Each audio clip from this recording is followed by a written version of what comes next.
It's wild how we're taught to praise certain people without knowing what they actually did. Because the way people talk about Mother Teresa, you'd think she was the human embodiment of compassion. But if we're being real, she didn't ease suffering, she institutionalized it. And the world praised her for it.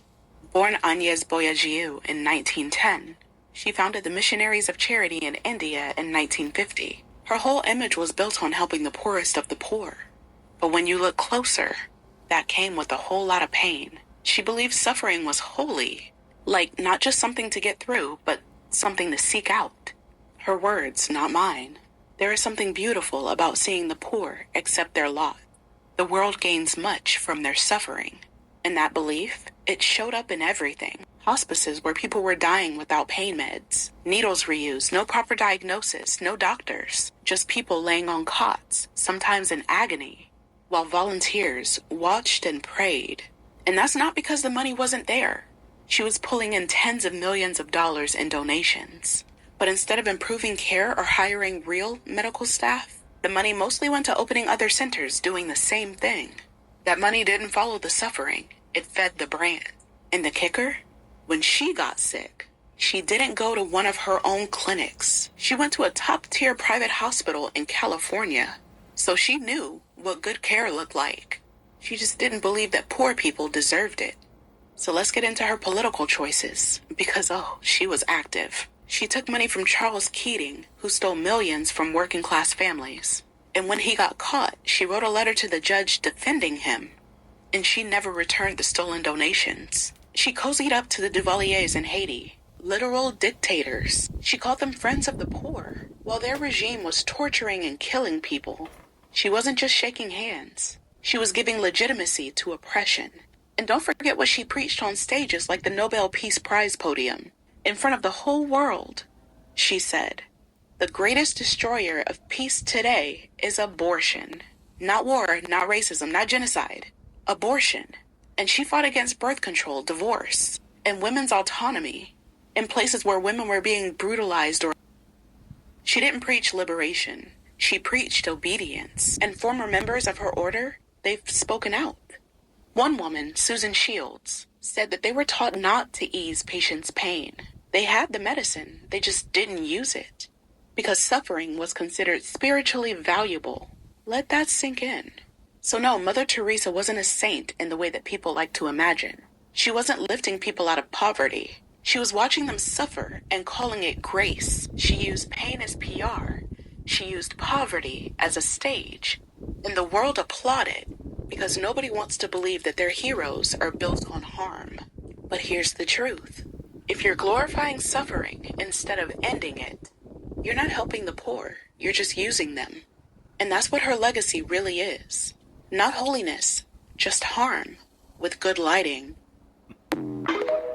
I want to say that she did an amazing job on that video about Teresa and her funky ass. But many of you will think that this has nothing to do with me. Many of the Christians who, Bible believers who participate in churches and organizations will believe this has nothing to do with me. It's information and I see, and this is more of a Catholic thing. But you are in the same type of asceticism, or you used to be if you was a deconstructionist. Because here's the thing. The pastors, your priests, are telling you to remain in your suffering, giving you that Seeley. Y'all know when Seeley told Sophia, life is temporary, heaven is forever. So keep taking that ass whooping. They're telling you, make sure that you give this 10%, even though you may be paycheck to paycheck. Keep giving this 10%, even though you may be struggling to pay your bills. Keep giving this 10%, even though if you lose your job today, this church is not going to keep you from going into poverty or filing bankruptcy. They will tell you to keep doing that instead of teaching you how to end your suffering through instead of teaching you how to end your suffering by being financially savvy, by knowing how to invest, by paying yourself first and investing in something that's going to give you a return on your investment in the more immediate front, and then rolling that return over and over again until it replaces your income. They're not going to tell you that. They're not going to tell you about those kinds of things. They're going to tell you just keep believing, just keep believing. You are laying in a bed while somebody's sticking needles in you and allowing you to suffer. You may not feel the pain the same way they felt the pain, but you are lying in that bed. You're in Calcutta. Rattlesnake bird, you are in Calcutta, lying in that bed, Texas. And you are suffering without even realizing it. That spouse is abusive to you. You go to the church and they tell you, we're going to pray for you. We're going to keep praying. We're going to pray that God moves on his heart or her heart to stop abusing you physically, to stop abusing you mentally, to stop abusing you emotionally and financially. We're going to pray. Not get you out of there into a women's shelter, not get you out of there into a men's shelter, not get you out of there and tell you to go ahead and get that divorce because you don't need to be with this person. Not that. No. We're going to pray. You're lying in that bed in Calcutta, having needles dug into your body, allowing the virus, the disease to continue to eat at your flesh and eat at your mind. You're lying in that bed because they're telling you we're just going to pray. Just pray. So you may not think that you have a Mother Teresa in your life.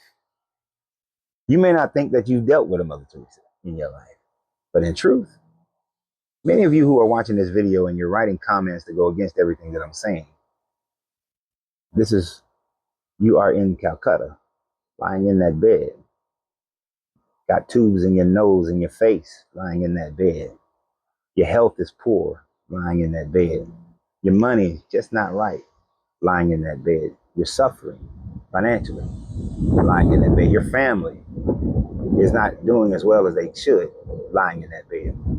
One day you'll wake up and you'll get up out that bed. And just like old Funky Teresa did, she went to California when she was sick. She knew where to go to get the real medicine. So y'all have a great day. And always remember, you have to free yourself to be yourself because your greatness is non-negotiable.